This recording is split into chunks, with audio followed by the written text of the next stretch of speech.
बिजनौर की रणभूमि में समाजवादी पार्टी की बात हो या बसपा की बात हो या फिर आरएलडी और बीजेपी गठबंधन की बात हो, तमाम पार्टियों के योद्धा पूरी ताकत से मैदान में उतरे हैं और उन्हीं में से एक योद्धा है चंदन चौहान।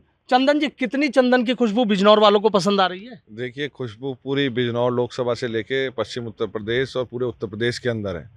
एनडीए गठबंधन जहां जयंत चौधरी जी का साथ भारतीय जनता पार्टी को मिला है, इसकी खुशबू जनता ने स्वीकार कर ली और सुगंधित होके पूरे देश को फैलाने का काम करेगी। मतलब चंदन और फूल की खुशबू आपको लग रहा है कि काम कर रही है? देखिए, पूरी जनता ने मन बना चुकी है। 36 बिरादरी, हर धर्म, हर जाति, हर वर्ग के लोग एकजुट होकर मन बना चुके हैं कि एनडीए गठबंधन उत्तर प्रदेश में 80 पार करेगा और देश के अंदर 400 पार का नारा बना के आदरणीय नरेंद्र मोदी जी को तीसरी बार देश का प्रधानमंत्री बनाने का काम करेगा। अच्छा, क्या जीत का आंकड़ा क्या लग रहा है आपको कि भाई आप आश्वस्त है अपनी जीत को लेकर के? कितनी उससे? देखिए, बिल्कुल जनता जिसके आशीर्वाद देती है उसका जो है बड़ा मामला होता है और जनता मन बना चुकी है, एनडीए के साथ है और जयंत चौधरी जी का जब साथ मिल गया है तो कोई भी कमी देखने को नहीं मिल रही। अच्छा चंदन जी, एक बात बताइए कि भाई मुस्लिमों के कई गांव हैं यहाँ पर, प्राली है, तमाम में गाँव में गया, वहाँ थोड़ी सी आपको लेकर नाराजगी नजर आ रही है कि हमने विधायक बनाया था और वो तो जाके बीजेपी वालों के साथ चले गए। देखिए, चंदन मीरापुर में ही है और चंदन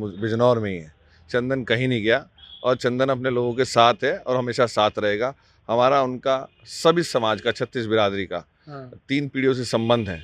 मैं विश्वास दिलाना चाहता हूँ आपके चैनल के माध्यम से कि बाबू नारायण सिंह जी का चबूतरा 24 घंटे सर्व समाज के लिए खुला है और आगे भी खुला रहेगा। हाँ, लेकिन जिस तरीके से मुस्लिमों की नाराजगी है, मतलब उनसे बात की थी आपने कि जब ये गठबंधन की बात चली थी? हालांकि राष्ट्रीय नेताओं का फैसला होता है, लेकिन कभी गए उन लोगों के बीच आप? देखिए, चौधरी चरण सिंह जी का गुलदस्ता 36 बिरादरी का अपने नेता आदरणीय जयंत चौधरी जी के साथ है और उन्होंने मन बना रखा है जहां जयंत चौधरी जी का नेतृत्व और राष्ट्रीय लोकदल का किसान, कमेरा, अल्पसंख्यक, पिछड़े, दलित, अगड़े सबको साथ लेके सबका साथ, सबका विकास, सबका विश्वास और सबके प्रयास के नारे को सिद्ध करने का काम करेगा। मुकाबला किससे है आपका? कोई नहीं है फिलहाल, और मुकाबला ये है कि हर घर, हर गली, हर गांव, हर व्यक्ति तक पहुंच के अपनी नीतियों को पहुंचाएं, वोट मांगे, समर्थन मांगे और मुझे पूरा विश्वास है कि आशीर्वाद बिजनौर में चंदन को मिलने का काम होगा। नहीं, साइकिल से मुकाबला या हाथी से?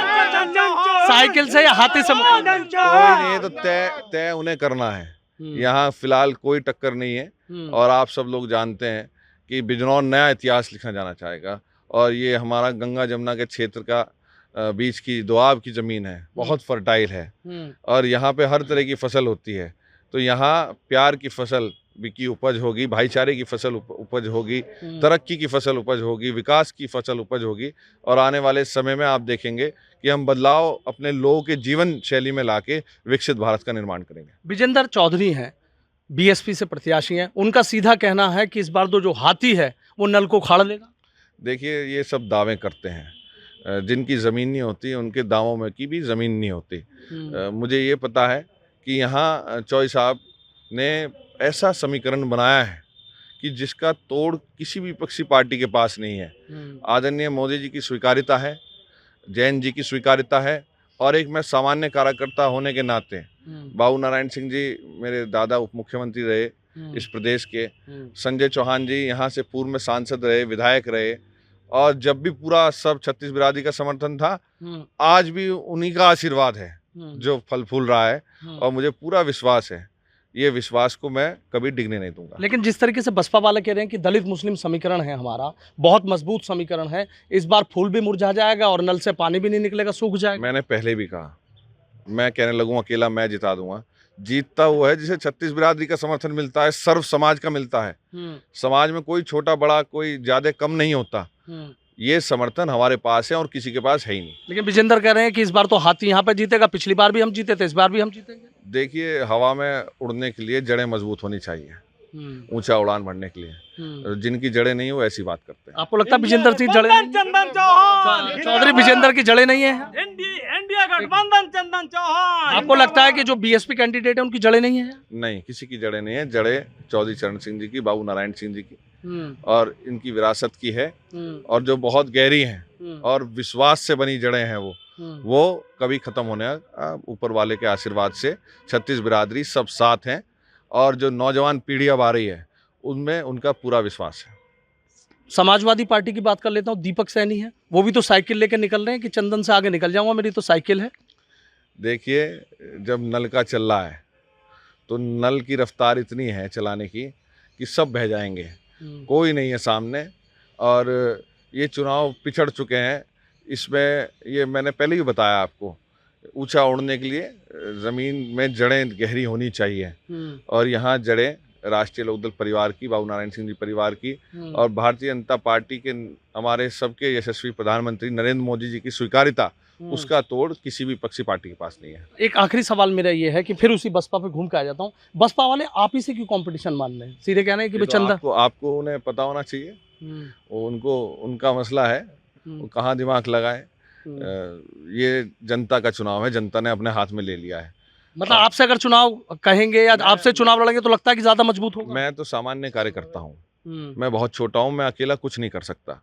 ये तो सर्व समाज का और बाबूजी और जयंत चौधरी जी का आशीर्वाद है, जिसे मैं धरातल पे ला के मेहनत से सींच के अपने सभी शुभचिंतकों के आशीर्वाद से उसे पूरा करने का प्रयास कर रहा हूँ। लेकिन आपको लग रहा है कि जैसे बीजेपी के साथ आरएलडी का गठबंधन हुआ है, 2 सीटें ही मिली हैं, आपको नहीं लग रहा कि एक धड़ा नाराज है कि भाई गठबंधन नहीं करना चाहिए था, नहीं जाना चाहिए था, अगर पहले ही साथ रहते? तो आपको लग रहा है कि उस धड़े को मना लेंगे या कोई नाराजगी नहीं? 80 की 80 सीट पे राष्ट्रीय लोकदल चुनाव लड़ रही है और पूरे देश में राष्ट्रीय लोकदल चुनाव लड़ रही है। गठबंधन जब होता है तो मन मिलने से और दिल मिलने से होता है। कार्यकर्ताओं का दिल और मन मिल चुका है और वो 80 की 80 सीटों पे प्रतिष्ठा बना के भारतीय जनता पार्टी, राष्ट्रीय लोकदल गठबंधन के जितने घटक दल हैं, उनको सबको जिताने के लिए जी तोड़ मेहनत करेगी। आपको नहीं लग रहा कि पश्चिम उत्तर प्रदेश में बहन जी उतर चुकी हैं, पूरी तरीके से घेराबंदी कर रही है?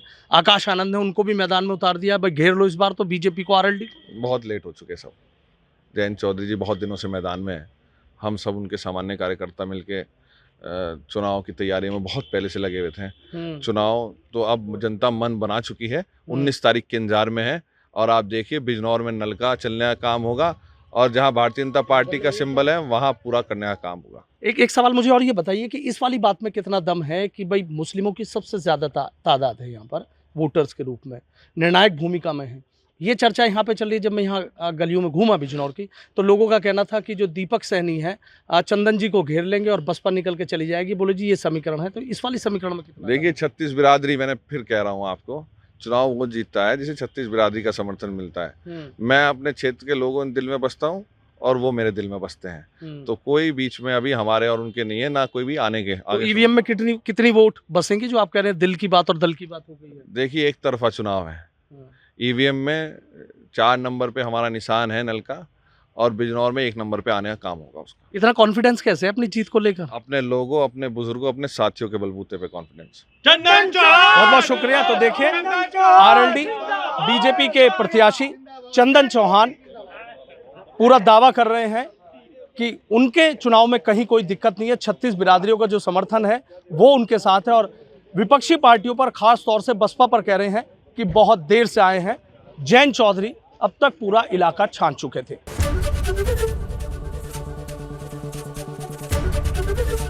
एबीपी गंगा, खबर आपकी, जुबान आपकी।